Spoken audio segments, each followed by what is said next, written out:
Petroleum engineer from National Oil Corporation of Kenya. I specialize in reservoir studies, and also I've been part of the Lokicha to Lamu crude oil pipeline project, which I was part of the team that did the FEED and ESIA and the geotechnical works. So currently I'm at National Oil. We're doing a lot of exploration in Block 14T, which is the southernmost block after the blocks where the discoveries are at Turkana, where Talo is currently doing the FDP. So that's, in brief, that's what I'm doing right now. That is me. Yes. Yeah. Thank you very much, Tony. So without further ado, I'm going to invite you to make your presentation. Is it ready?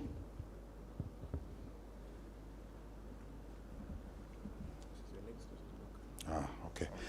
So, Tony, you have about 10 minutes. Yes. I know you can summarize the presentation into that. Then you give us 5 minutes for Q&A. Thank you.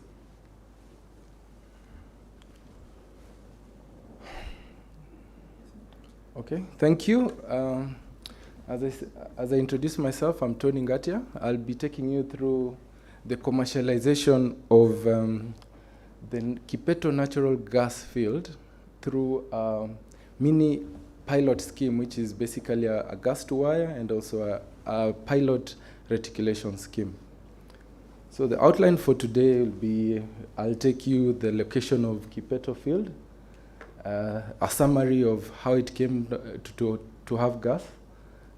I'll take you through the proposed gas to wire pilot scheme, a reticulation scheme, then the hybrid combination of the two, and then we're going to talk about the benefits of the project and also next steps that you're going to take. So the Kipeto field is located in around 52 kilometers south of Nairobi city center. It's 5 kilometers from Birika town, which is a small town where it is located, and around 15 kilometers from Block 14T, which is a tertiary rift basin, and it's a block where National Oil Company is currently doing lots of exploration work. So it's a similar geological setting and between the field and also the block. And there's an interesting project just close by, to it. It's a Kipeto wind farm, which is just 15 kilometers. I'll explain the significance of having the wind farm close by. Yeah. So the Kipeto field was discovered in October 2017. It was discovered accidentally by the landowner of where the field is, was drilling for water. As he was drilling for water at around 170 meters, he encountered an odorless and flammable gas. So they tried lighting it, and it caught fire. It was flammable, and from that time he's connected it to his kitchen and he's been cooking with the gas. So at the top there, that's when it was discovered. That is the water well, and you can see some soot. He was trying to burn the gas. And below there, that's his kitchen. It's actually been using that gas since 2017. Up to date, it's flowing, and he's been using it for cooking. So for now, we're trying to take it from domestic cooking and take it a scale higher. So we are proposing a gas to wire scheme, which is basically we're generating electricity using the gas. So for this is a pilot scheme. Because the reservoir studies have not been completed, we're still ongoing. So we are trying to test whether the gas is going to be able to support combustion in an engine and also to generate electricity. So for this, we're going to start with a 10 kilowatt generator, a reciprocating engine generator. And we're going to test, will it support combustion? If yes, we proceed with it. If not, the nitrogen content for this gas is around 58%, and methane is 38%. So it's a little high on nitrogen. So we're going to test nitrogen membrane separators to see if it's going to work, which is a low-cost solution, and it's going to enhance the commerciality of this for the gas. So after the compression, we're going to, after the separation, we're going to test also compression. If we're going to look for small scale and cheap compression for the gas to take it now to the generators. And the advantage of this is we can, after the success of this project, you're going to scale it higher, maybe look for compressed combined cycle gas turbines, which is the CCGT, and also additional generators just to feed the market, which is just close by. There's a town close by, and also we can take it to even Nairobi if the volumes will allow. And also the extra ullage around the wind power, because wind doesn't blow all the time. So there is extra capacity where we can inject the electricity from the gas turbine. So when the wind is not blowing, the generators can be providing the electricity to the grid. So it will improve the efficiency of the wind power plant. The other scheme we're proposing is a reticulation scheme, which is basically piping the gas to the town, which is around 8 kilometers away. So we're going to pipe it to the polyethylene pipe because it's cheaper. It will be, and as a pilot scheme, we're going to test the efficacy of using this polyethylene, which has been done in other areas before. So for this, we're going to also to test the odorants, given that this will be the first natural gas project I think in Kenya. So we're going to test the safety of the system. We test odorants and billing for this gas. If you're going to connect customers, how are you going to bill for this gas? So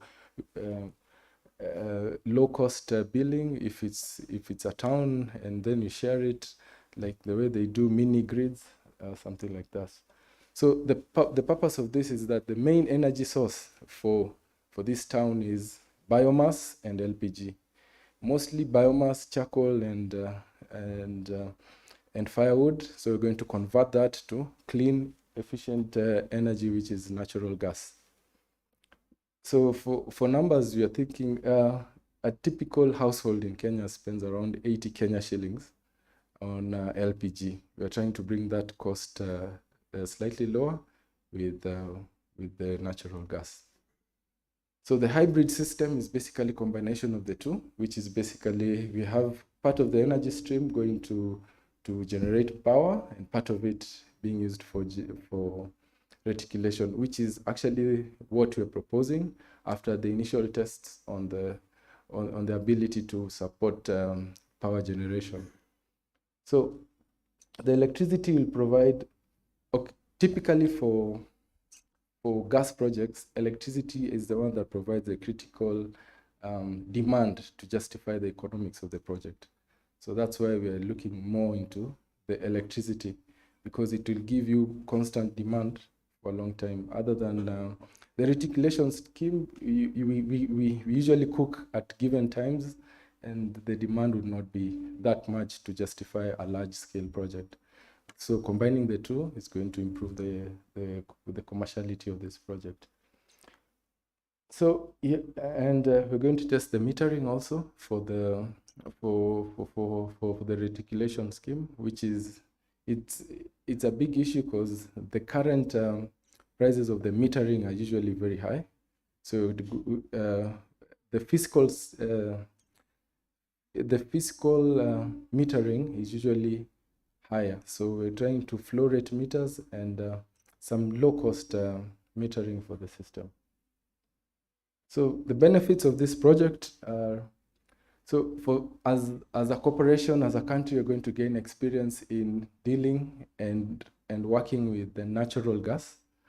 So over time, it's going to bring down the costs of this for this gas. We'll know how to handle natural gas. We'll know how to distribute it. We're going to understand the quality of the gas that we have. And also we're going to take it to other known fields like There's one in Anza Basin that was mentioned in the morning. We're going to replicate a similar project elsewhere with the larger volumes of natural gas.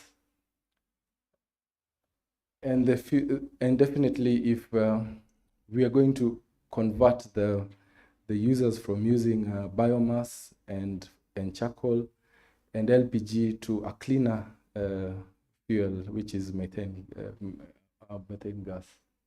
So the next steps we're going to do is we're going to do reservoir studies to properly quantify this gas, because currently the pilot scheme was going to use the infrastructure that is there currently from the one that was discovered in 2017 in the water well. So we're going to properly understand the field and quantify the gas resources, and we're going to determine the flow rates. The other benefit of this is that it's like a mini well test. So we're going to understand the reservoir properly, and part of it is going to be used in the reservoir modeling for the particular field. And after the reservoir studies, definitely drill a development well and gas processing infrastructure to handle that particular gas. And this is an opportunity to partner with National Oil in power generation of clean energy with methane. And other pilot studies, as we are transitioning, will be to partner with us in conversion of the methane to hydrogen, and as well as value addition. Given that we are an agricultural country, we are going to use it to convert to ammonia, which is a urea fertilizer for us. So that's the end of my presentation. Thank you. Yes. Sorry. Yeah, sorry. I guess you have lots of questions lined up, but we are not doing very well in terms of time. So what we are going to do, just reserve your questions. We have it at the end. It's going to be more efficient. So you can sit again. Yeah. Is Joseph around now with us? Doesn't seem to be here. Okay, Mr. Saigilo, please come forward.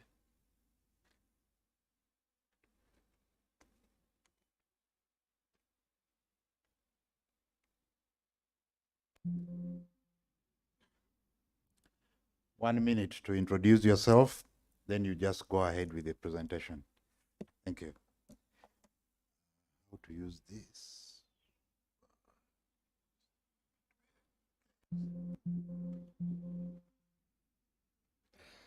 Okay. Good evening. Next. My name is Kyoga Segilo. I work with the Ministry of Energy and Petroleum, State Department, Kenya. I am a chemical engineer. I'm currently working with the upstream division. I'm involved in reviewing the FDP, the South Lokichar Field Development Plan. Also, I'm among the team that is developing the midstream petroleum regulations and many other activities that I might not take time to mention because of time. So I will give a brief presentation on LPG infrastructure development in East Africa, a Kenya case study.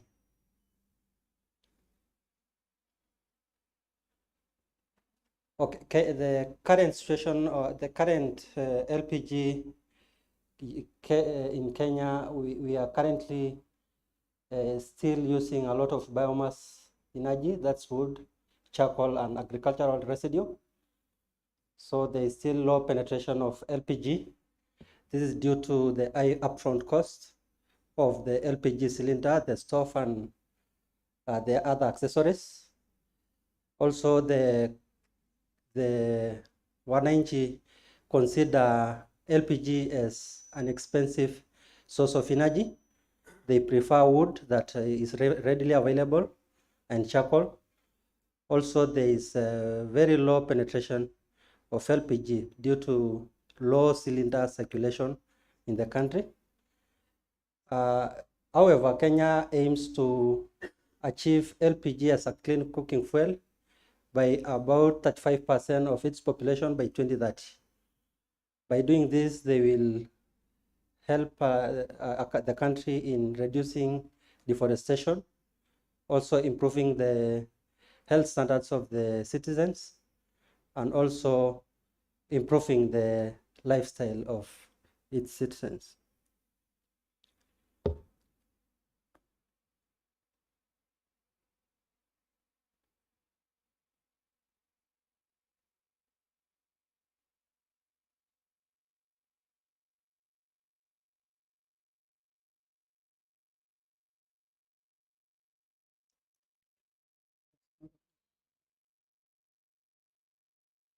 Okay, the objectives of the presentation was I was trying to assess the current state of LPG infrastructure in Kenya, also trying to analyze the potential economic, social, and environmental benefits of expanding LPG infrastructure, and also to try to develop policy recommendation and strategies for promoting LPG development in Kenya. So there are current ongoing government interventions to promote LPG use. We have the Mwananchi LPG gas project that the government is trying to subsidize the cost of the upfront cost that is a bit high to the normal Mwananchi. So the government is trying to cover the 60% of the initial cost by providing a cylinder, the 6 kg, a stove, and the people who will benefit from the program will just be refilling the cylinders. So the program targets to benefit around 5 to 15 million citizens, around 1.2 million annually, by offering the stove and the cylinders. We also have a program that the government is targeting learning institutions, trying to make sure that all institutions, both public and private, but this program targets public. It tries to ensure that all public institutions use LPG instead of the biomass in their cooking. So the project involves construction of liquefied petroleum gas, bullet, stove, and piping. There is also construction of bulk LPG facilities in Kenya currently ongoing. We have Kenya Pipeline Company constructing a 30,000 ton liquefied petroleum handling and storage facility in Changamwe. Also, we have a Tanzanian gas company, the Taifa Gas, constructing a 30,000 ton storage facility at Dongokundu in Mombasa. Also, the Energy and Petroleum Regulatory Authority is issuing licenses to private investors to construct storage facilities. All this aims to ensure that there is sufficient supply of LPG in the country. So the recommendation that I was able to come up with is the country needs to enhance penetration of LPG. Government needs to provide financial incentives to private investment. Also promote public awareness of the benefits of LPG, because there is still that perception that LPG is not safe, and this needs a lot of awareness to be conducted. We also have to prioritize LPG infrastructure development as a means to expanding access to clean and affordable energy, to meet national and international climate change targets on reducing greenhouse gas emissions and promoting environmental sustainable requires investment on LPG. So there are good opportunities in LPG. This involves LPG's distribution and retail. We also have LPG cylinder manufacturing that produces high quality cylinders that meet safety standards. There are also opportunities on LPG storage and refilling facilities. Also, there are opportunities on LPG conversion. This is whereby you can convert the petrol vehicles to use LPG. And we're also looking at partnership to develop new LPG importation and bulk storage. Yeah, that marks the end of my presentation. Thank you.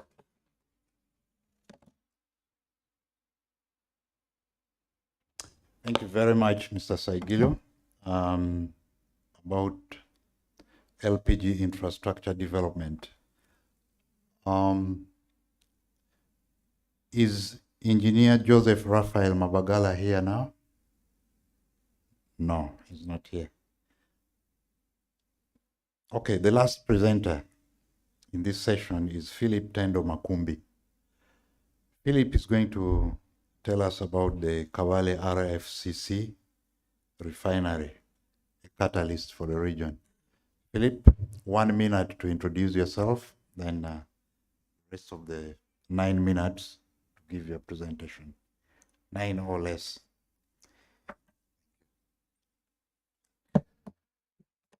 Good afternoon, dear delegates. My name is Makumbi Philip Tendo, and I'm a graduate from Bar University of Science and Technology. I'm a graduate from Bar University of Science and Technology. Currently, I've been undergoing training from the Ministry of Energy and Mineral Development, where I've been being taught on how to make static reservoir modules.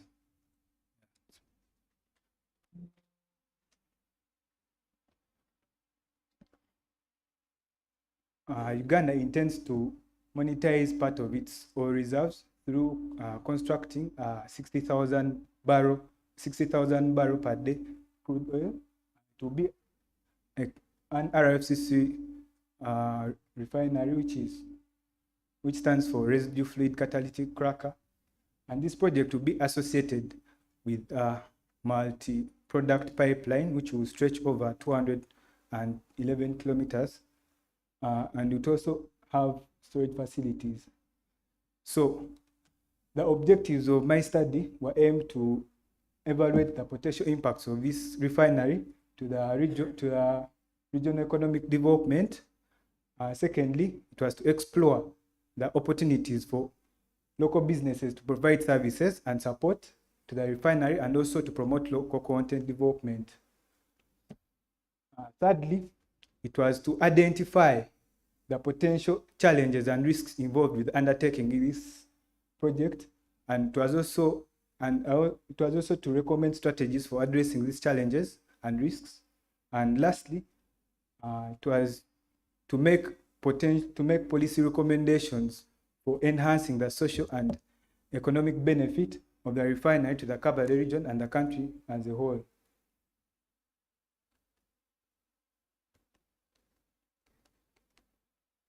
The methodology I adopted for this study included conducting a literature review of the relevant industry and academic publications. This helped me to gather basic information on the refinery's development and economic impact analysis. And I also conducted interviews with key stakeholders such as industry experts and government officials. This basically helped me to gather insight and perspectives on the development and the potential impact of this refinery. And I also utilized economic modeling tools to simulate the potential impact of the refinery to the regional development, including GDP growth, employment opportunities, and also income. And lastly, I conducted a risk analysis to identify the potential challenges and risks associated with the project, and also recommended strategies on how to mitigate them. After gathering all my information and processing it, I noted that the region the demand for petroleum products in the region increases at a rate of 7%, which is such a high figure for petroleum consumption. And of all our petroleum products are being imported from outside countries, which accounts to $5 billion per year in the region, $5 billion per year in the region. And if you to calculate that will be around 25% of the total imports we have in the country, in the region. So setting up this refinery will increase the capacity and ensure petroleum product security, especially for landlocked partner states. Setting up this refinery will also save Uganda about $1.7 billion in the annual petroleum product import bill. And also, the refinery is projected to increase economic growth by 4.5%. In conclusion, building a refinery will save $1 billion annually through direct benefits to the economy, generate tax revenues, lower petroleum prices by knocking off the transportation cost from the coast to the fuel stations, and also it will help improve our infrastructure, such as construction of access roads, pipelines, and also railways. It will also create stability in the supply of petroleum products to the country and lessen our dependency to import of petroleum products from other countries.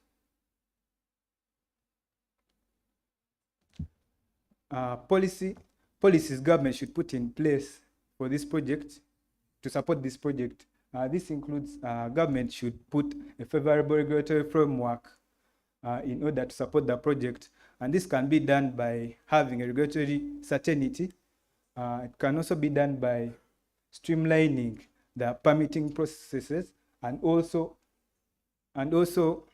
giving incentives to investors to invest in this project.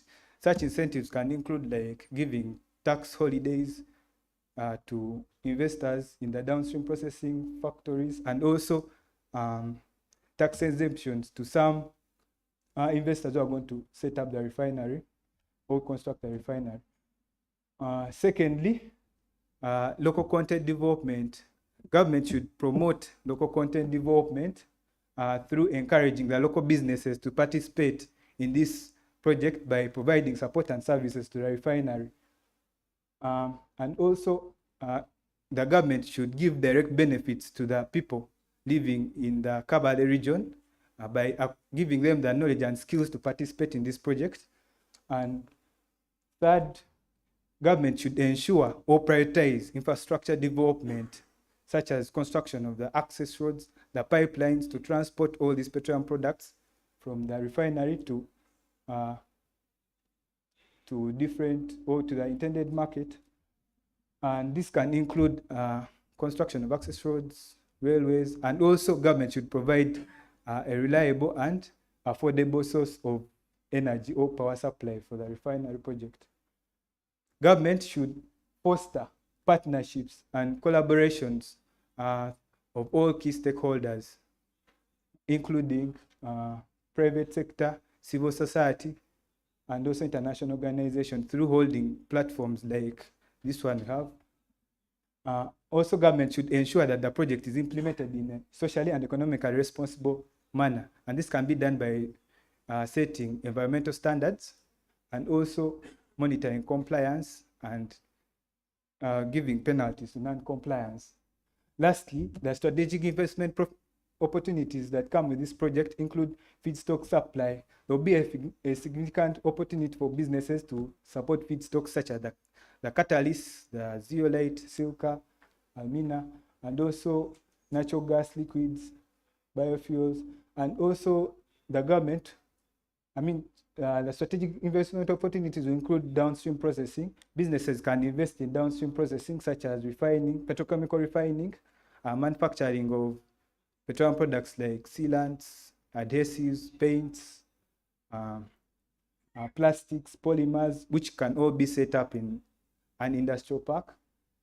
Third, logistics and transportation. Businesses can invest in logistics and transportation, such as cargo trucks and cargo planes. Since there is a refinery, since there is an airport being set up, cargo planes can fly some petrochemicals out of the country for export. Support services. There will be an opportunity for local businesses to provide support services such as engineering, construction, maintenance, and equipment supply to the refinery. And lastly, local content development. Businesses can invest in local content development, such as training and capacity building, to ensure that the local businesses get qualified employees to this project, and also add skills and knowledge for the people in Kabale to participate in this project. Thank you. That marks the end of my presentation.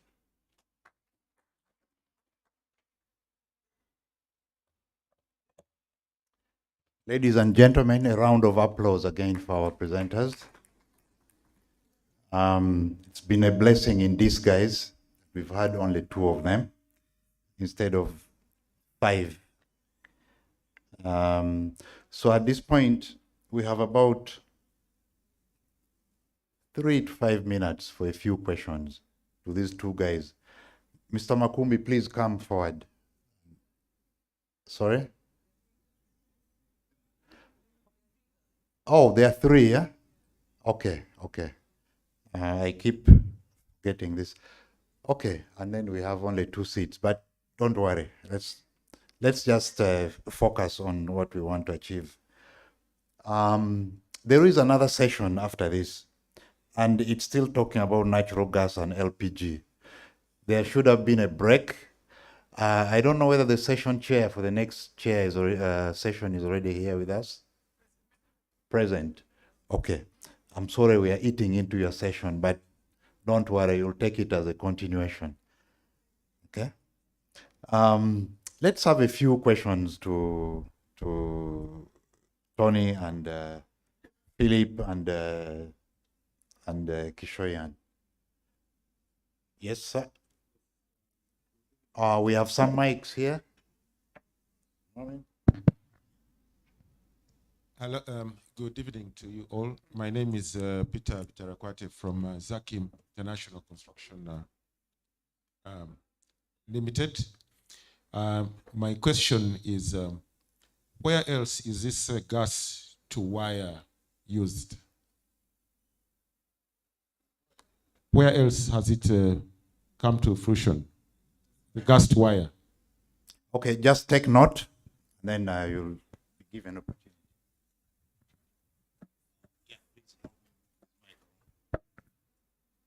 Is Daniel's Seguj around, the rapporteur?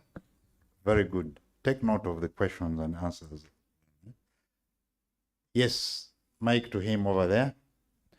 And then after him, this gentleman over here. Yes, good evening. My name is Gilbert. Oh, hold on. Who is talking? It's Gilbert. So my question goes to Tony. In your studies, you are saying you are doing reservoir studies to quantify the Kipeto gas resources. So one question in my understanding is that, have you already identified the source of the gas? Only that one. Thank you. All right. The guy right behind you. Thank you, Chair. Thank you, presenters. Ogumbe Robert is my name, from Ministry of Energy, Uganda. My first question is directed to Tony, actually related to the previous question of ascertaining the source of that gas. I would have expected you to take control over the field or whatever it is, instead of allowing the landowner to continue venting or using that gas until the whole field is studied, and the source and whatever, the source and the migration path established, just in case maybe, God forbid, there could be an eruption of that gas. Okay. Some form of reservoir studies. Yeah, reservoir studies. Go ahead. The second observation to Tony, I think. Eric, thank you so much. Just to remind you that, or to brief you that in Uganda here, the plan is to use some of the associated gas to produce LPG. And also we shall when the refinery is up and functioning, a lot of LPG will be produced as one of the byproducts. So already studies are already being undertaken here to see how to disseminate. Or first of all, also we are at the same level like you. We are promoting LPG usage in Uganda at household level.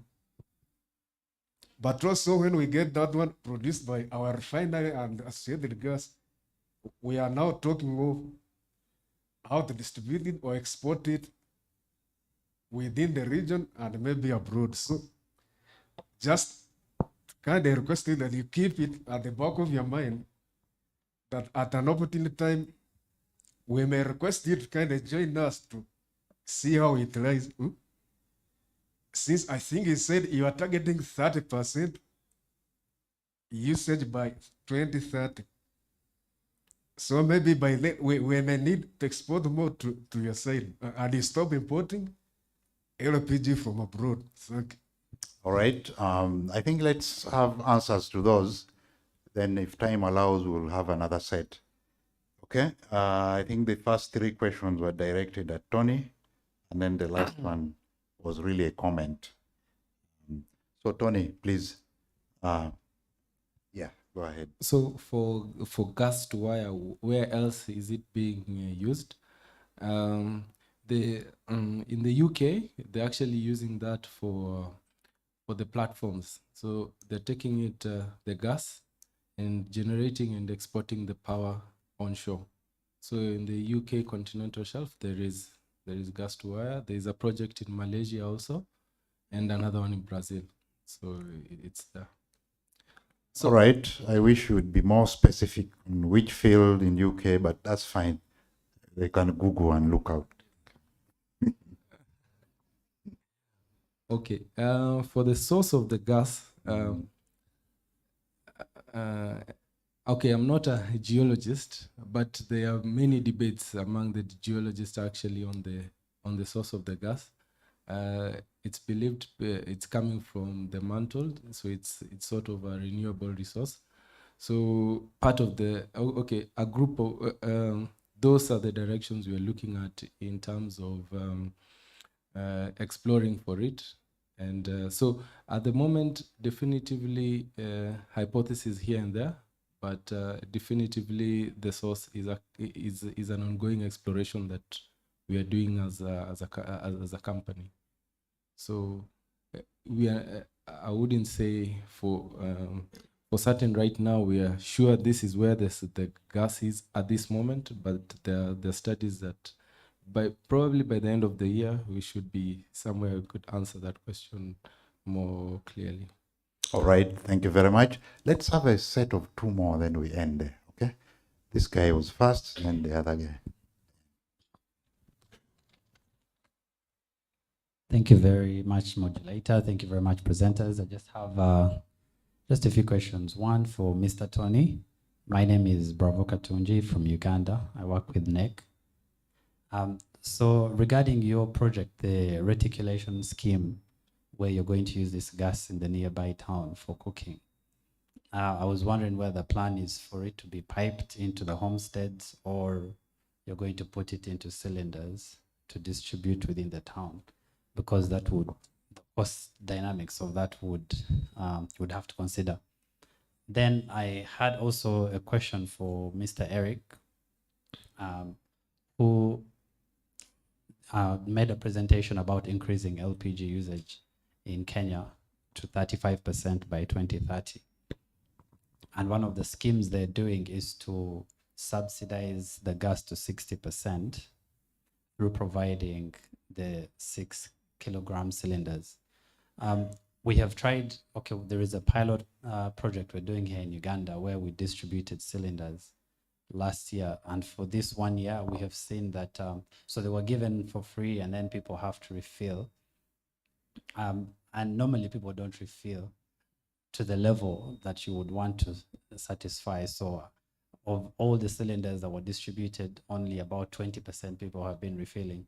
So I don't know if that's a challenge that you have noticed, and if there is any government interventions to help people refill, because the problem most of the time is the price of the gas. Then lastly, there is 80% penetration of electricity in Kenya. I was wondering why there is no push in terms of helping people to use the electricity to cook for, for cleaner cooking, as also a project to try and win people off the charcoal and the wood. Thank you very much. All right, let's answer those, and then we'll need to move into the next session because we are really doing badly on time. So, Tony? So a quick one on the reticulation scheme. We are planning piping to homes. Yeah, no cylinders at the moment. Yeah. Just, yes, Eric also had a question directed at him. Okay, I will answer the question on what we are doing to ensure that the people that benefit from the cylinder refill or come back to continuously use the cylinders. There are studies that have been done in areas that LPG is gaining usage, and the government is currently targeting the low-income earners estates in Nairobi, that is the urban centers, because it has been noted that these people, the usage of LPG in such areas is really improving, and these people, there is a likelihood that once they benefit from this program, there will be a continuous usage. Maybe later on the government can start distributing in rural areas, but currently we are targeting the urban centers. Thank you. All right. There was one on the electricity usage. Okay, the minister earlier mentioned that Kenya is currently at 80%. The Kenyans have been supplied with electricity to about 80%. So why should we promote people to use electricity and not LPG? Okay, LPG, when you try to look at the cost of electricity and LPG, LPG is relatively cheaper compared to electricity. And that's the reason why Kenya has positioned itself to distribute LPG more so that people can use it for cooking. Thank you. All right. This lady has a burning question. Quickly. Sorry, moderator, it's not a burning question. I just wanted to add to I'm from Kenya. My name is Wanjiku Manyara. I just wanted to add to the answer that has been given by Mr. Eric, so that then you have the whole picture. Yeah. The gas project that is being advocated or perpetuated or driven by the government, which is similar to what you're doing, is just but one of the interventions that is being made to increase the consumption of LPG. And the idea is to get LPG as a primary cooking fuel for any home that is using charcoal, firewood, or kerosene, but that's just but one approach. The second thing about making sure that then they actually convert fully is to have the storage and filling infrastructure in close proximity to the population that has been converted. And there's so many there's a lot of innovation around storage and refilling. And one of the things is to actually have it containerized by an infrastructure enabler. Actually, that's one of the things about LPG infrastructure in East Africa. An infrastructure enabler separate from a brand owner, last mile investor, because then of course the value chain has many players. And one of the things that of course the government is promoting also is to get inland storage facilities through the Kenya Pipeline Company, as a Kenya Pipeline Company does for fuel. So they don't own the infrastructure, but they allow hospitality for those who are involved in the last mile, which is the cylinder. So every converted population is supposed to have a storage and refilling plant 5 kilometers from the point of the household. The other thing is zero rating, i.e. to improve accessibility, which we call affordability, because LPG is not expensive. Studies have been done. And for now, the proposal that has been made by a cabinet secretary to parliament is to make it VAT exempt. But what we are advocating for as private sector is to go back to zero rate, which was there before between 2015 and 2021 July, where we saw LPG now being charged VAT at 8%, and we saw evidence the consumption plummeted to by 17%, which was evident. So now there's an advocate to go back to zero rate as opposed to VAT exempt, so that then there's full benefit. He's answered the question on electricity. If you think about LPG, it's just plug and play as compared to electricity. Plus LPG, and I'm glad that Uganda is already offering to export the gas to Kenya. Where are you? Yes, the investment for rather LPG is a transition. It's our transition fuel to electricity, given the costs that come with the infrastructure for electricity. And if you compare that to what you need for LPG, it's really a cylinder, a storage facility, refilling plant that is close to the neighboring population, and it's far much cheaper when you think about technology. The last but not least is the other intervention is through the Internet of Things. So I don't know if you've heard about the MGAS. They set up shop. Yes, they've set up shop also in Tanzania.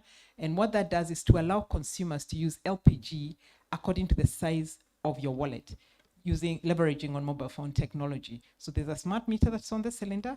So you use your LPG if it's in fact the cost of LPG per day is 60 shillings.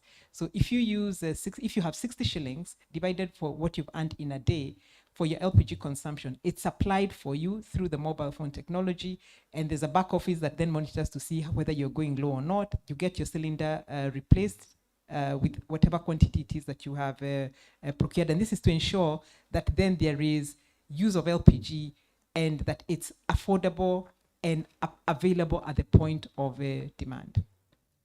All right, ladies and gentlemen, thank you, Ms. Wanjiku, for that addition.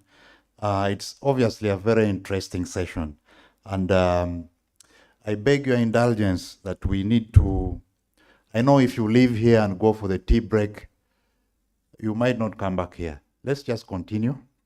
And so let's give a round of applause to our first set of presenters. Thank you. Mr. Rashid, you are the chair of the next session. Please come and take over. And let's just continue for the next 1 hour, and then we can go away. Thank you. Thank you. Yeah, good evening. Habari za jioni. As my colleague said, I think the topic are almost similar. So it will be just a continuation of the previous one. So, and as he said, my name is Mikidadi Rashid. I'm the managing director of Zanzibar Petroleum Development Company, ZPDC. So my role is to moderate this topic, and before speaking a lot, maybe I should know my presenters if they are available. Mr. Godson Chacha, are you around? Second one is Mr. Lemiso Koio. Yeah, I can see he's present. Then Mr. Benjamin Ariho, present.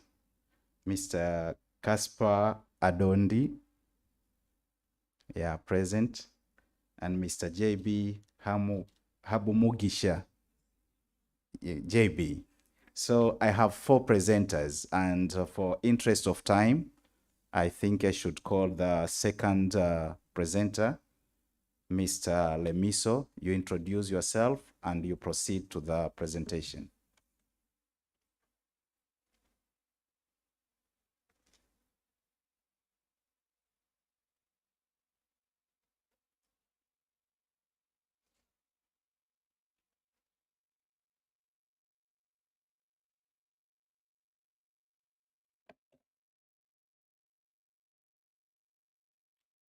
Good evening, ladies and gentlemen. My name is Lemiso Koio. I'm a petroleum engineer from the National Oil Corporation of Kenya.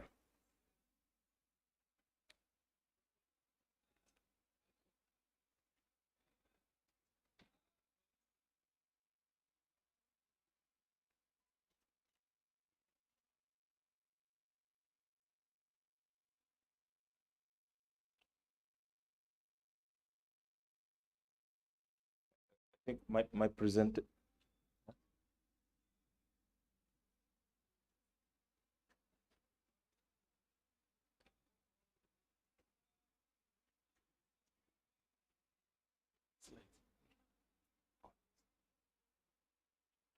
Niko nayo hapa. And already submitted. No, they don't have your presentation. Okay. So maybe you can use this. I can use this one.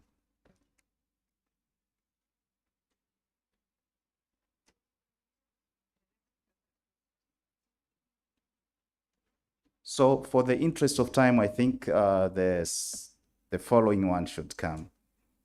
Mr. Benjamin, if your presentation is already there.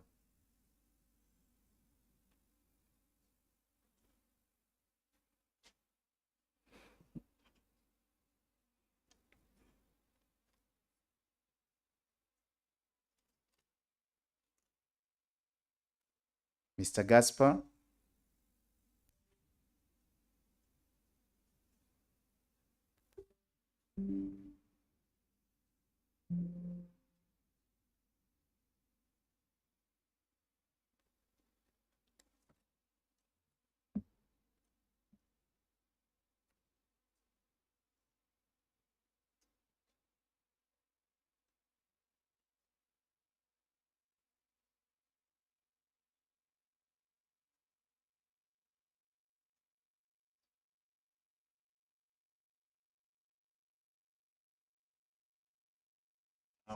We are really sorry about this. This is why we encourage presenters to submit their presentations beforehand. Some are just bringing them now, which is not correct. Thank you.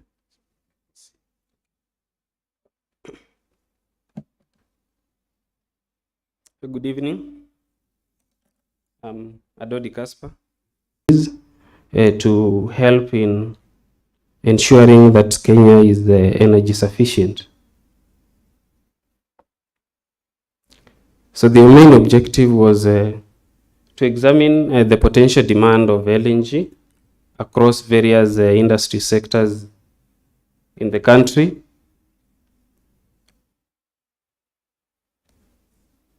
So I won't go through the methodology because of time. I had made some changes.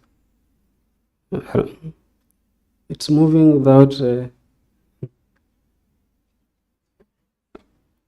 what is not happening? Okay.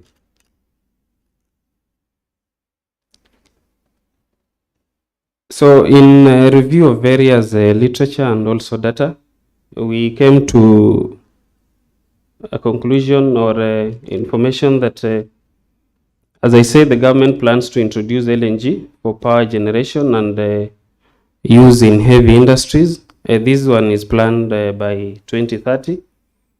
And it's expected that, LNG is a bit expensive in terms of infrastructure. It requires a lot of investment. So for any country to enhance the adoption, then they need to find a reliable market for that. And for this case is power generation, which will serve as an anchor load and the main driver for natural gas. So as the demand builds up, we can now bring in other users in terms of industries, and also maybe do away with the using of biomass and also firewood in terms of cooking. So as I said, we don't have any use of natural gas in the country. So we have no pricing regime for the gas that we use. We mainly use LPG, and the prices are not controlled. They depend on supply and demand, unlike the other petroleum products, diesel, kerosene, or and other products. Those ones the prices are controlled by EPRA, and they usually state the maximum price depending on the region within Kenya. How far is it from the port of entry, that is Mombasa? But for the gas, the prices are left at the mercy of the consumers and the marketers. They are the ones that determine the supply and demand. Although the government is planning to control the price of gas, but that one will only happen if we have enough gas within the economy. Furthermore, the Kenya Pipeline is also planning to develop or construct a common user facility with a capacity of around 50,000 tons. That one is planned at the port of Mombasa.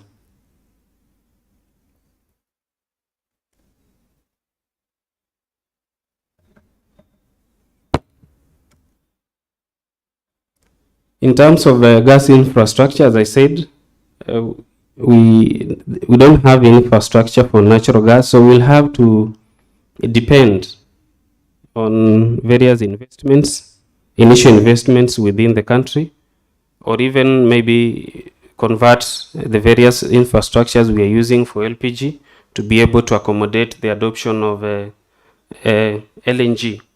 So we expect primary storage and pipelines to be based on common user principle, where any marketer may be able to import the gas into the country and also do the supply.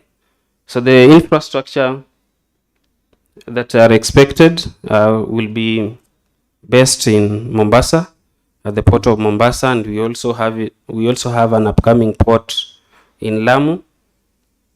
There is a special economic zone in Mombasa that is up for investors to come and do the investment.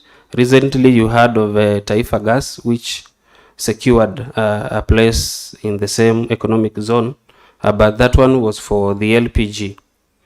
Now, you also heard in the main session there are plans, an MOU that has been signed between Kenya and Tanzania for natural gas. The gas will be piped from Dar es Salaam to the port of Mombasa, and it will be domiciled in that special economic zone. So these are some of the various infrastructures that will be expected, and they include energy, natural gas pipelines, processing plants. We also have liquefaction plants and also regasification plants. So in conclusion, LNG is recommended as an alternative fuel option compared to, of course, LPG. This one is more cleaner than LPG, although it's a bit expensive, but as I said, it needs a reliable market. And for that case, we need more large consumers, and it will be very helpful especially in power generation. In Kenya, we've had a lot of problems with power generation. As a colleague asked about using power for cooking, the power in Kenya is a bit expensive compared to LPG and even natural gas. So if we adopt the use of natural gas, it will help boost the supply of electricity, and that way it will also reduce the cost of using electricity in cooking. It will also have other economic benefits to consumers and also industries that are going to utilize it, and also can help address the effect of climate change, because Kenya has planned to have zero emission by 2050 at COP27. So for us to ensure that one is accomplished, we need to diversify our energy sources. These are the project will come with some policy implications on part of the government. It will have to establish a natural market initially among power generators, and also take a detailed assessment of potential industry demand, because this one is a new project, although there are plans to utilize it in electricity production. It will also need to implement policy guidelines on conversion of HFO power plants, because, as I said, the electricity is a bit expensive, because during dry seasons we tend to use heavy fuel to run our turbines, and that is what increases the price of electricity. For the private sector, in terms of business opportunities, there is a planned project for LNG storage and regasification facility in Mombasa.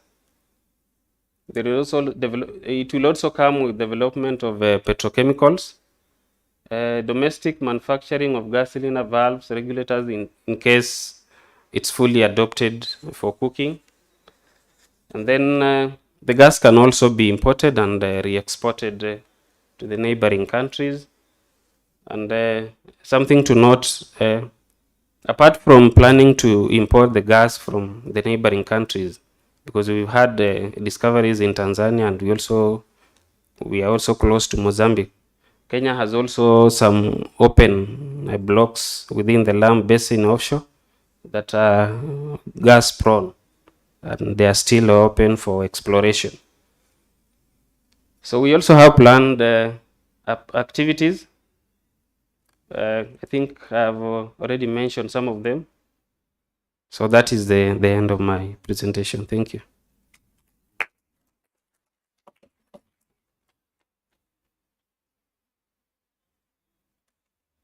Yeah, thank you, Mr. Gaspar. And now, Mr. Lemiso, if the presentation is ready, please. Good evening once again. As I earlier mentioned, my name is Lemiso Koyo. I'm a petroleum engineer at the National Oil Corporation of Kenya. So today I'll be taking you through a presentation about the cost-benefit analysis for natural gas utilization to cater for increasing electricity demand in Kenya. So as you can see there, it's a group presentation, but I'll be presenting on behalf of those petroleum engineers there. So my outline today is to validate why natural gas is key to the Kenyan mix. As you had seen from all the presentations in Kenya, we are aware that there is no current use of natural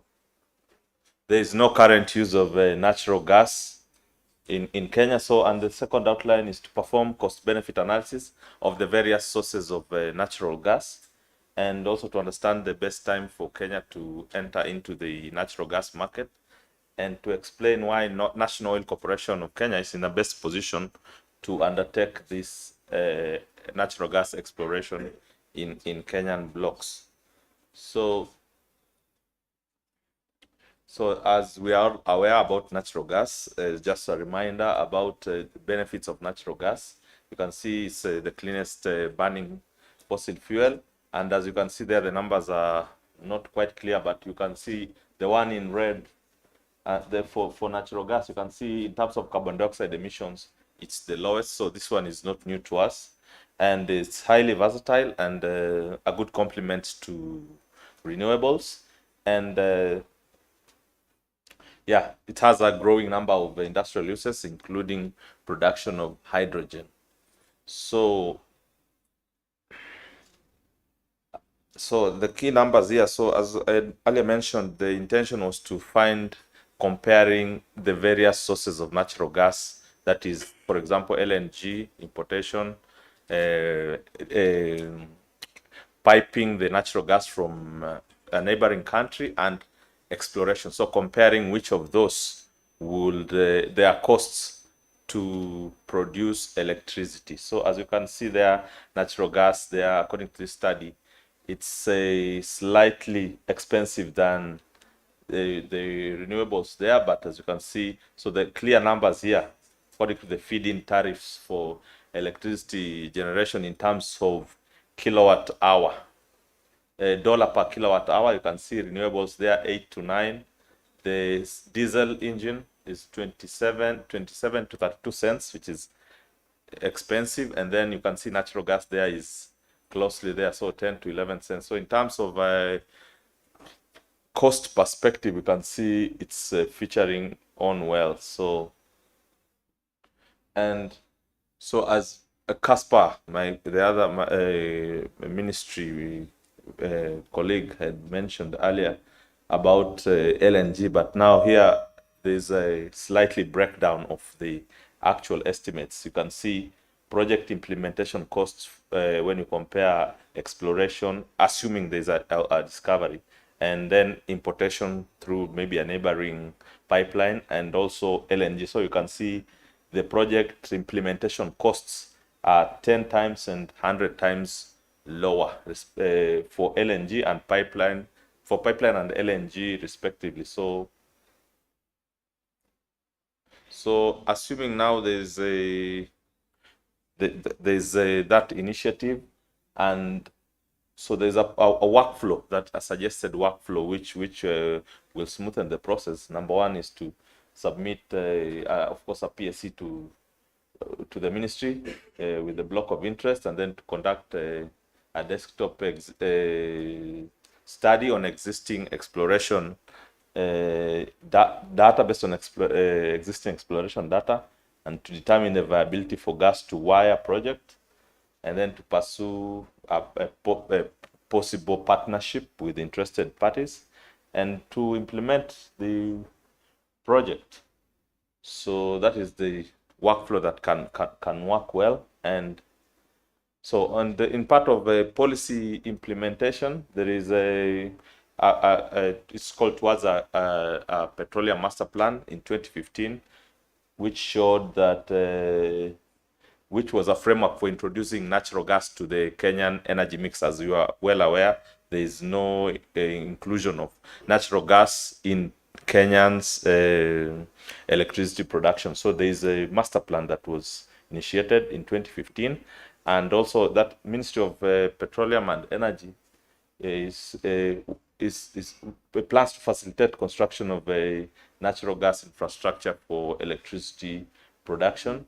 And also there is a study, as you are aware, our minister mentioned in the earlier discussion, that there is this least cost power development plan, which forecasts the growth of contribution of natural gas to the power, to the energy mix. So by 2037, the percentage inclusion should be around 7.6% from the current 0%. And this graph just shows that you can see there the natural gas, the yellow one, from around 2020, around 2024 to around that time. So you can see there's an increase in projection for the use of natural gas in electricity generation. So, and of course, the biggest question is, where is the natural gas coming from? As I had mentioned earlier, there is that study which shows like a rough estimate of where it's coming from. But here, the point here is there's already some studies which show an estimate with a probability of geological success along the Lamu region and in the Kenyan blocks. So there's a study done by the BBC Lab in collaboration with the ministry and NOC, so which shows an estimate of the potential in the, as you can see, the probability of geological success there in the Kenyan basin. So there's an opportunity for a partnership with the national oil to unlock this potential and to use, because as you are aware, according to the projection, there's already a demand for that gas. So the issue is getting that gas and using it for power generation. So, and as you saw, the costs are slightly lower for that. So you can see there's partnerships to participate with the National Oil Corporation of Kenya in the open blocks to do the exploration. And then for the gas to power projects, there is also an opportunity for infrastructure development. Now, as you know, like we were told in Tanzania, 70% is of electricity generated from natural gas. So exactly that will happen here in Kenya. So any supply chain and any engineering, whatever studies or whatever development that is involved in natural gas, and the companies that are interested, now it's a good time to come to the discussion. So there's that opportunity, and of course engineering works, and also local content, local supply of goods and services towards that sector. Thank you.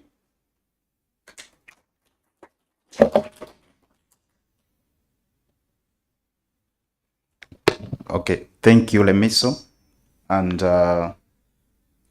Mr. Benjamin, I think it's your turn, but I would like to encourage you to spend time more efficiently because we are doing bad in time.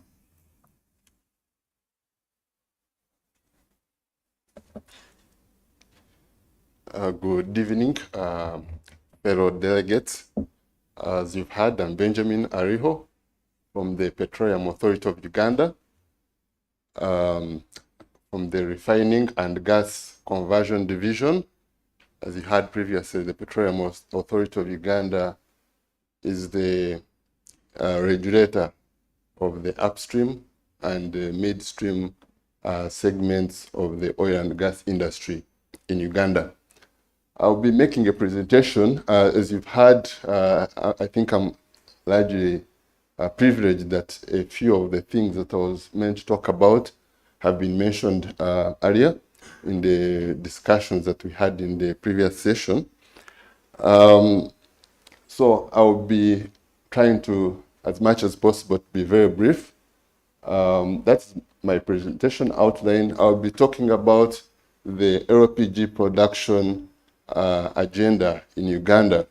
As you've heard, we've had a little bit of talk about prospects in some of the previous discussions, but here we're talking about what is already in the planning stage, in the design phase, to see how Uganda can move from the development stage into the production of LPG in the country, and how this might impact the general flow of products in the region. I will not go into that because the words are a little bit small to be visible, but largely talk about the subject of all the discussions we've had today is a lot about energy. Energy, energy. We need to ensure as much as possible that we can ensure the energy security of our region. And we note that quite a number of negative occurrences have resulted from the use of unclean energy. You note that a number of deaths have been reported resulting from people using unclean cooking energy.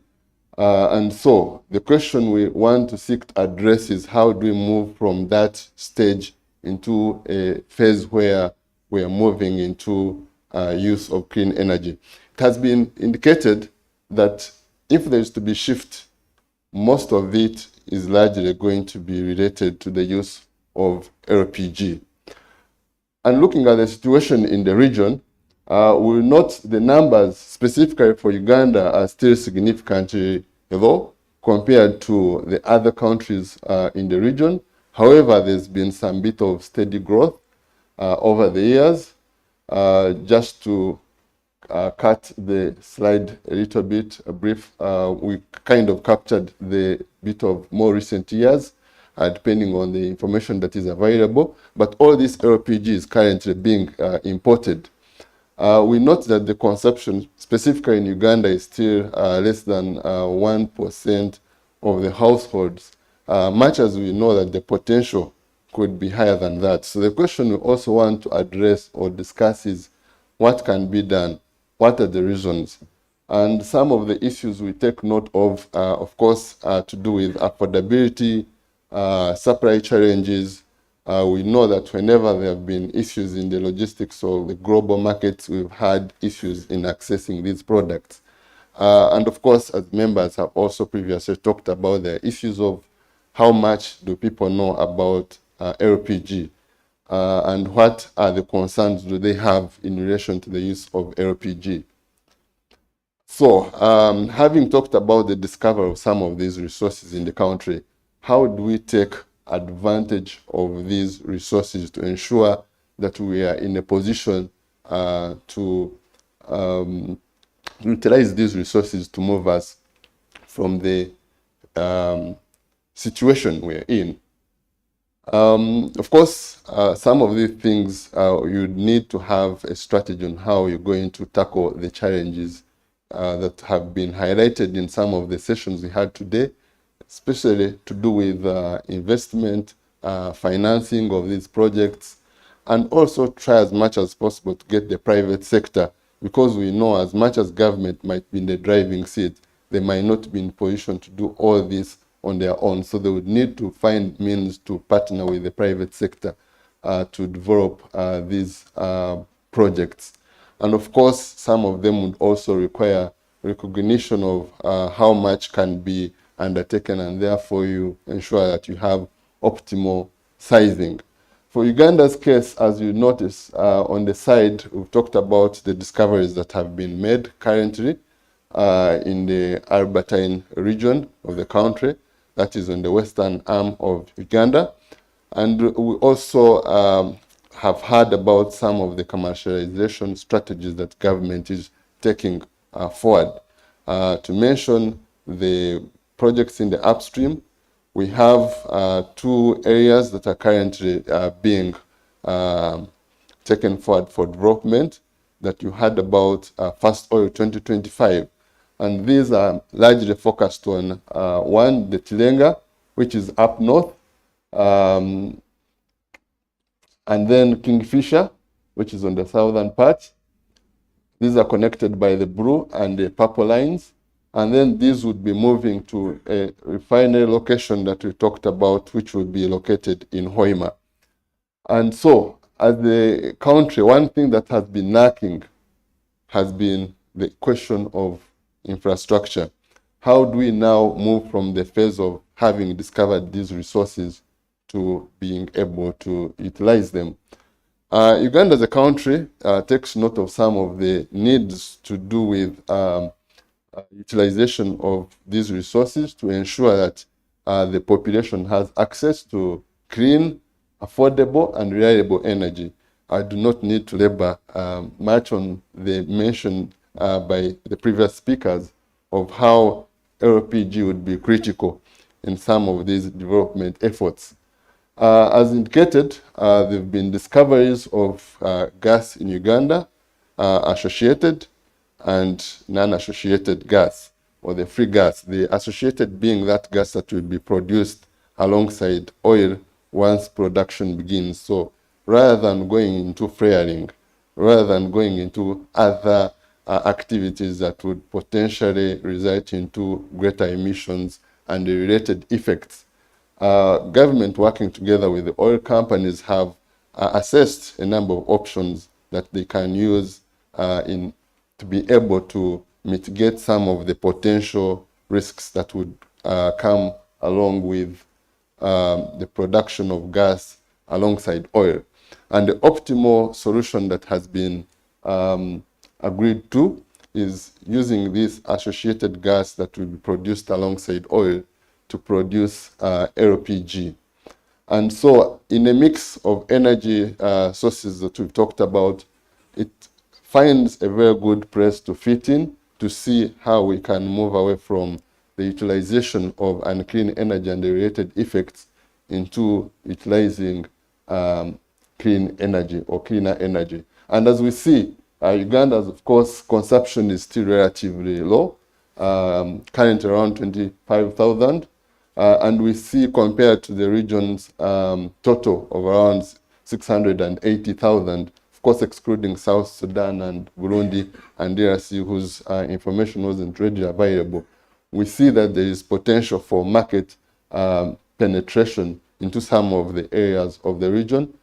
But however, we noticed that if this was allowed to grow organically in how we've been importing this LPG from the Middle East and other areas, for Uganda's case, in about 2030, would only be around 53,000. So we note that there is need to find means to address this also aspect of how do we ensure that there is growth in LPG consumption and market penetration in the region. Of course, studies have been done and indicated that there is potential to actually capture some of these markets. As we noticed, it's a question of demand and supply, so the market forces come into play. However, we note that some of the areas which are further into the hinterland would be better supplied from Uganda, as well as some of the countries also, the neighboring parts of some of the countries, for example, Kenya, Tanzania, which might be closer to Uganda's borders than some of the other alternative sources. And we see that potentially some of the countries in the hinterland, we could even go up to 50% of penetration.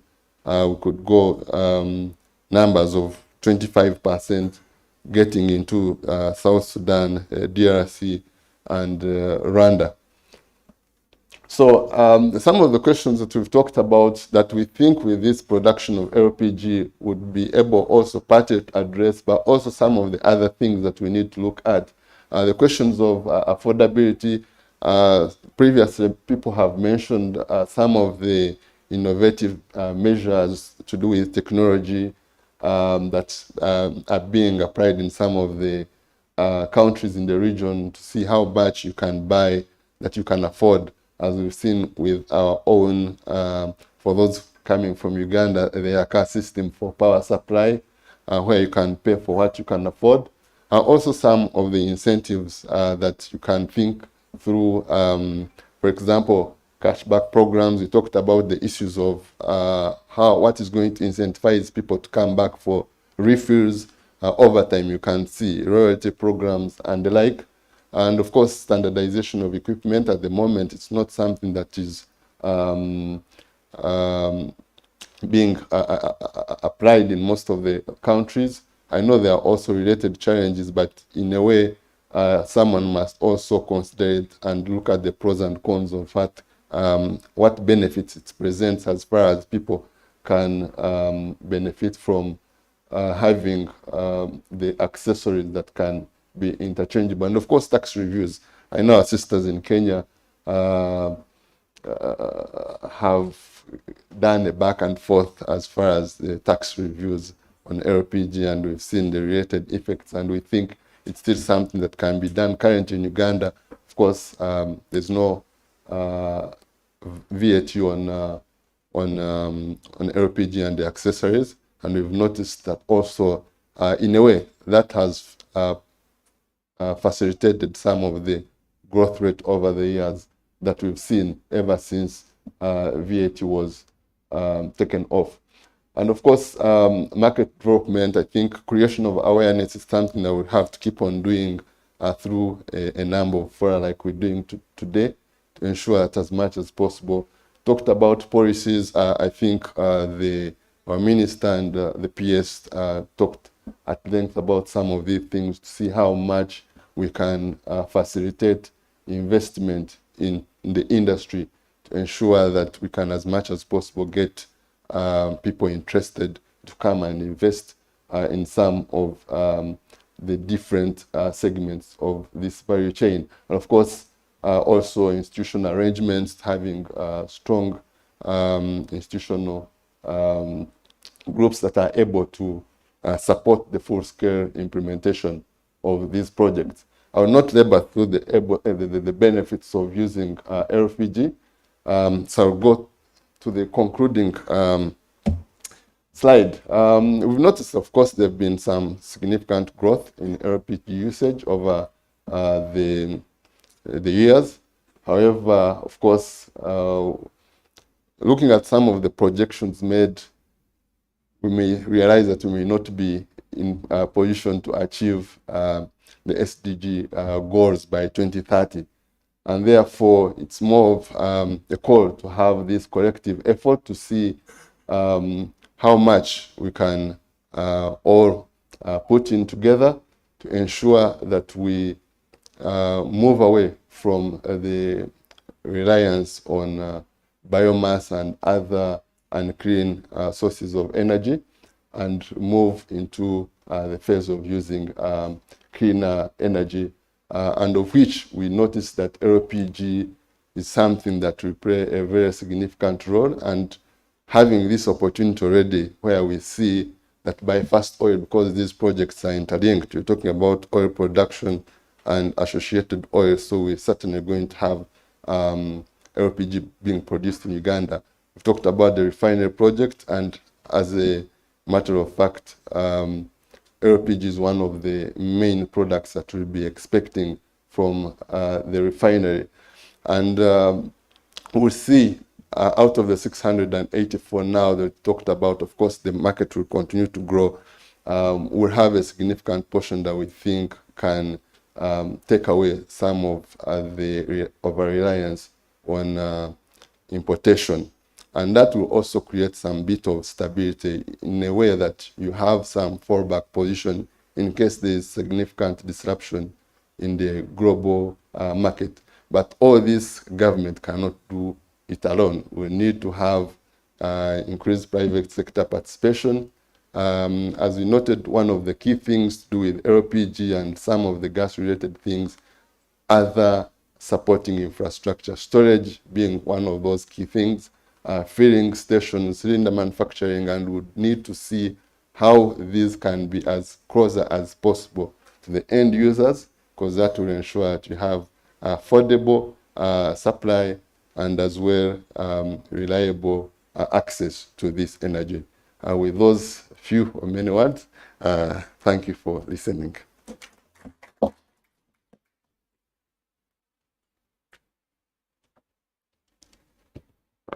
Thank you, Mr. Benjamin. But I think on time you are not good. So, Mr. JB.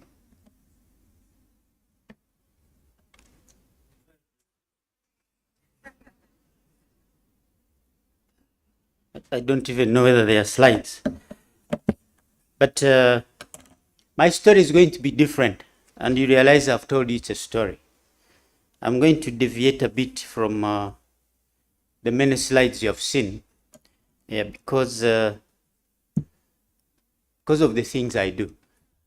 You have heard my short name is JB. Otherwise, I'm John Bosco Habumugisha. That's why they call me JB. I'm the Deputy MD for the EAPCE'23. And so I do different things, especially I love pipelines. So the next dream I have and why I chose this session, I really dream about natural gas pipelines. We are in the middle of a region that is on full throttle headed into middle income. I think Kenya is already there. I think Tanzania is there. Uganda is virtually there, and our other neighbors. So as we move into development, we are going to need more energy than we can fathom right now. Now, this is happening at a time when climate issues have escalated. So what this implies is that we are going to need more energy, and that more energy is not crude oil. It can only be natural gas. And for me, the only way to move large quantities of natural gas to a growing economy is going to have to be a natural gas pipeline. Tanzania is at it. Kenya needs gas. Uganda needs gas. Basically, the region needs gas. Whether it comes from Tanzania or Mozambique or wherever, that is a different discussion. But this region is going to need large quantities of gas, and therefore gas pipelines. And so this is happening in the middle of sustainability issues. So what have I experienced? I don't even know how to use this one. Okay, so I've seen a few things in my journey as a pipeliner. I've seen that as we work to develop infrastructure, significant infrastructure, we need land. We need land. And for linear infrastructure, you need that kind of land. For a pipeline, we are talking about 30 meters wide times the number of kilometers you are running. EAPCE', 1,443 kilometers. Now, the implications are very many. We have had to deal with displacement of people and ensure that we can, at the end, call them positively affected. I used that word yesterday. That is not simple. Now, you do that for a pipeline, you do that for power transmission, you do that for roads. Do you get the picture? And we know that infrastructure is codependent. Why are we moving gas? We are taking it to cities, we are taking it to industries. We need it where there is a market. I don't know what has happened. How do I go back? Infrastructure depends on one another. We are building power lines for what purpose? So you find that in all these developments, I can tell you, if you say utilities, where we are building EAPCE', we need water. But we are in the middle of nowhere. What do you think that means? We have to drill for water in some locations. Where it is not very far, we work with our national water company to help us connect and supply water. We need power. If power is not near us, we have to work on availability of power. It means building power lines. Infrastructure security. Where we are building this pipeline, we must secure it. Ugandans know that we now have a challenge of securing high tension power structures, the pylons. They are being brought down. And so then you ask yourself, what do we do? As a country, as a region, we are headed into a season where we are going to need all these things. We are going to need dual carriage highways. We need more power transmission. We need more pipelines, especially gas pipelines. What do? We need more water systems. We need ICT. Shall we continue doing the same thing as we're doing today? Shall we build a pipeline here, a road there, power transmission there? Everywhere we are building infrastructure. Isn't there another way? Of course, it's a question of, is it even new? Developed countries are doing it. Infrastructure corridors are there. The Kenyans know the LPCE'. The LPCE' is a definition of a larger corridor with all of these infrastructure integrated. Shall we go into the next phase without rail? How shall we manage the next economy without rail? But all the things need land. Shall we keep displacing people? See, until when? You reach a point where socially you can actually not access land because you are displacing people and re-displacing them. So let's continue. I think you had moved the slide, so just keep going. So this is just an image I picked from the Northern Corridor Coordination Authority. You will see that in the pink area, you have, if I have a pointer here, I don't know how to use it. You have Mombasa, Tanga, and bit of Dar es Salaam as part of that planning area. And then you access the hinterland, and actually you go into the whole of Uganda, you reach Juba, and you continue across Africa, and you end up on the other side of the continent. Basically, the key issue is that as we plan for infrastructure, we must find ways to integrate. We appreciate Kenya again that when you talk about logistics from Mombasa, we know that there is a highway, we know there are pipelines, we know there is power, and I think there is rail, there is GR, standard gauge rail. These infrastructures to a good extent are in one corridor, where possible. It's not true that you always put them together all the time. But where possible, they have managed to put them in one corridor. That minimizes very many things. It optimizes infrastructure security. It reduces displacement of people. It avoids areas that are protected. All these aspects. And let's go to the next slide. This is just a schematic that we picked from Travaco, the Trans-Africa Value Corridor. This is a group of people who are thinking what I'm talking about, trying to integrate cities, highways, water supply, fiber optics, the issue of telecoms, power infrastructure, gas pipelines, and rail. Is it that we can't do this? Kenya has told us that we actually can. Yes, we can.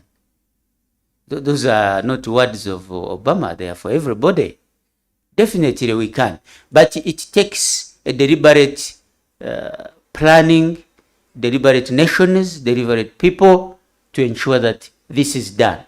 If we don't do this, what we do is you go to one area, you displace people. You build for them houses somewhere. Rail comes and chances are they will displace the same people. This has to change.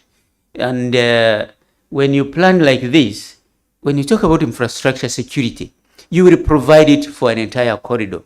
You don't have to have security systems that are separate for each infrastructure. You can do it at once.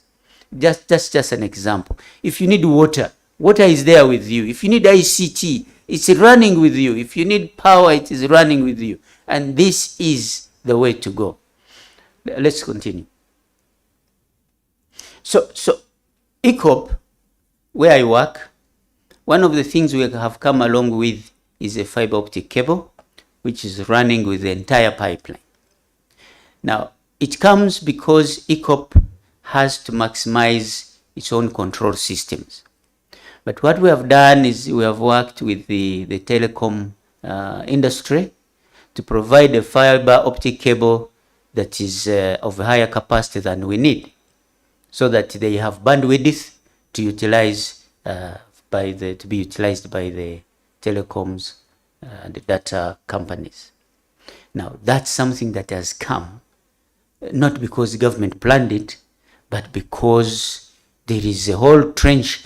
This is going to be maybe the first and last time we have a trench running from Indian Ocean to Lake Albert. I don't think we are going to have another trench of that magnitude. But we have come along with enhancements on telecoms. Of course, roads are built by the state, rail is the state, all those things. They are not part of the EAPCE'. But I mention EAPCE' just to emphasize how it is going to positively impact the telecoms industry. So as we stride forward, we have developing economies around us. I want us to go and be ambassadors. Ambassadors for this cause. This is a message I had wanted to give to the whole plenary, but there was a crowd. There were too many things being discussed and politics and other things. Let's go and be ambassadors of this cause, that we should develop integrated infrastructure. And if anyone asks you what are you talking about, send them to the lab set. I thank you very much.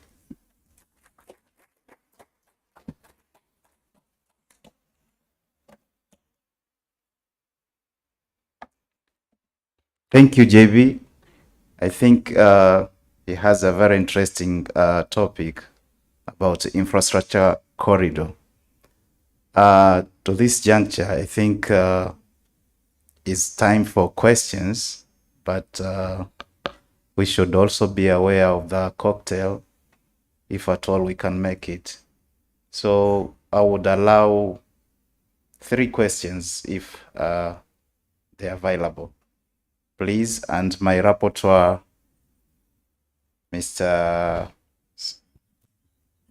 Shigela, I think he's around. So if you have any question, please raise up your hand and the mic will follow you.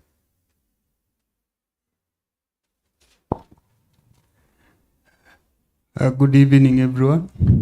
My name is Robert Jalum. I have a question to Mr. Lemiso Keiso and Caspar Akenda Adodi. I don't know if I pronounced their name properly. They have said that the natural gas that they are going to use is going to be used for power production. Can it be utilized for other uses? And then I would like to know the capacity of natural gas that they want to import from Tanzania and the one that they are going to mine from Kenya. Thank you. Then another question goes to JB. You have said that you are looking at integrated corridor, putting the infrastructure in the same corridor. Then you mentioned that you are going to develop a natural gas pipeline. So do you think the corridor of EAPCE will be used for the natural gas pipeline instead of wasting land, acquiring another land for the corridor? Thank you. Yeah, thank you. I hope you have heard the question. Please take note and you will have time to answer. We are all aware that our production of the refinery is 60,000 barrels. I am wondering what is the quantum of our associated natural gas that comes together with the refinery. I think this question is to Benjamin, if I'm not mistaken. The last question, if any. I think we have only two questions, so we'll start with Lemiso and then Gaspar to respond to the first question, then JB and Benjamin. Lemiso, you're welcome.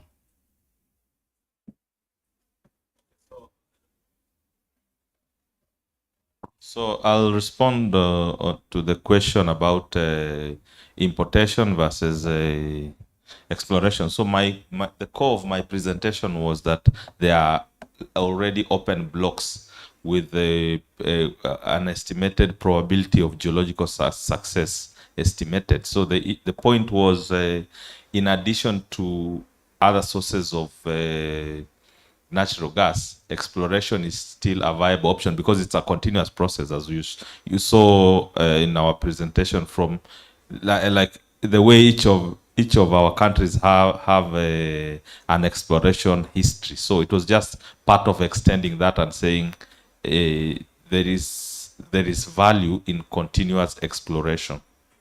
So, but the issue of how much gas is needed and whatever, I think that is something that is still under discussion between the countries.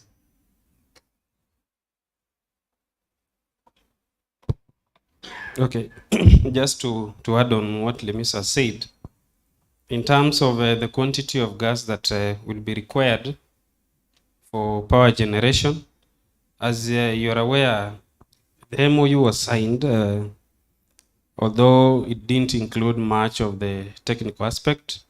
The feasibility study is ongoing, and once it's done, that is when the quantity of gas that will be required for power generation is going to be known, because not all HF4 power plants will be converted to LNG. So it will depend with how many power plants are within the port of Mombasa. We have around 2-3 that are using heavy fuel. So once the feasibility study is known, then we can be able to know the quantity of gas that will be required. Thank you.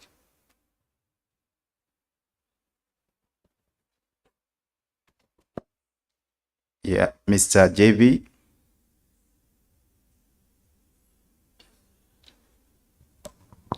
Now, the issue of integrated corridors, one of the critical elements is land acquisition. Now, land acquisition for a wider infrastructure development for a corridor, to acquire larger corridor systems, you need government to do it. Because there is no private sector that is going to develop a pipeline, then they also develop power lines, then there is no investor in everything. They have core businesses. So that's the difference. So it's deliberate that countries have to define these plans, implement them, and then working with private sector, then you have an investor into pipelines. You have, just like we are planning industrial parks. It's quite similar kind of approach. The Kenyans will tell you the Lopset land was not acquired by private sector. It wasn't. But if you want to build a pipeline in that area, they will tell you land is here, build your pipeline. You want to build a power line, you work out your safety requirements, but use this corridor. Like that. So it's important that governments take charge in terms of policy and also in terms of ensuring that land for such a corridors is acquired. The most important thing is to build teams that understand the routing of a power line, the routing of rail, so that they acquire land that is optimized for this kind of infrastructure. Thank you.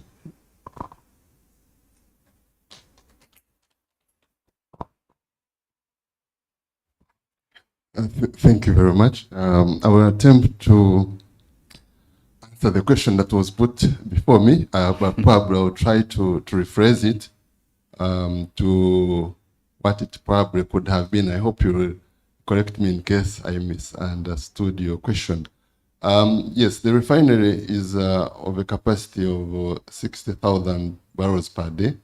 However, the amount of LPG that would be expecting from it, if that was your question, we're looking at a range of around 200,000 to about 240,000 tons per year. So you can relate that very well with the current consumption of LPG of around 25,000 tons per year, and see the big difference of how much we might still have at the time of production of LPG versus the market. Thank you. So,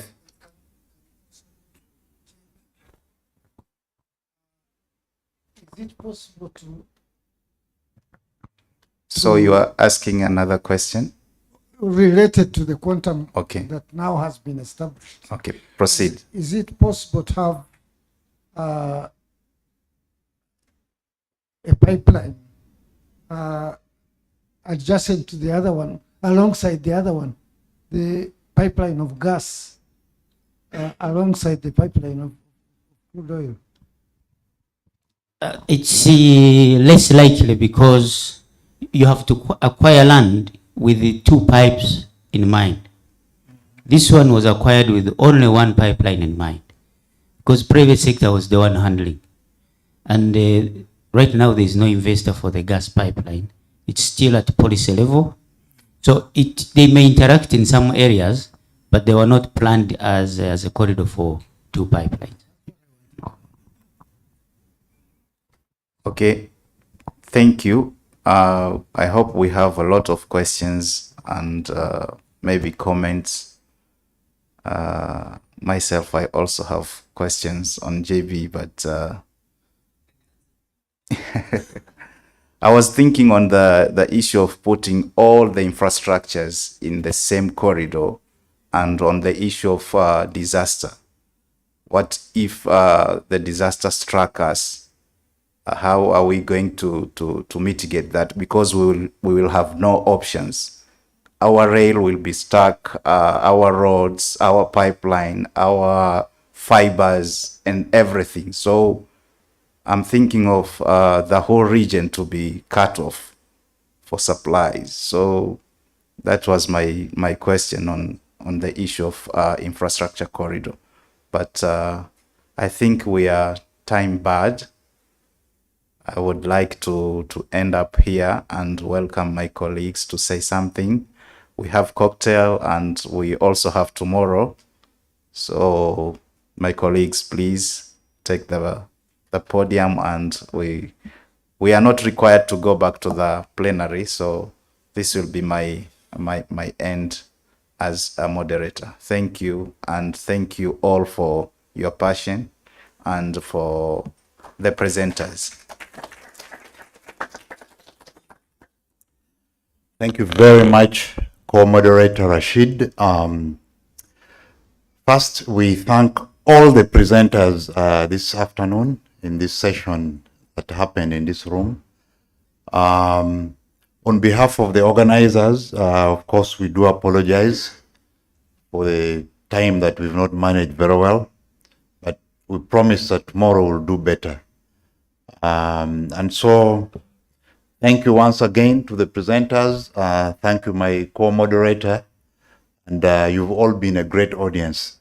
We look forward to seeing you tomorrow, starting at 9 o'clock, but you should be ready by 8:30 seated, so that we begin 9 on the dot, with very interesting discussions on energy transition, the role of national oil companies. Those will be panel discussions by very renowned speakers in our industry. So thank you, and the cocktail dinner is where you had lunch, down there. So let's just go back to our room briefly maybe, and then change into appropriate attire or whatever, or you can even go there straight and have your dinner. Thank you very much. See you tomorrow.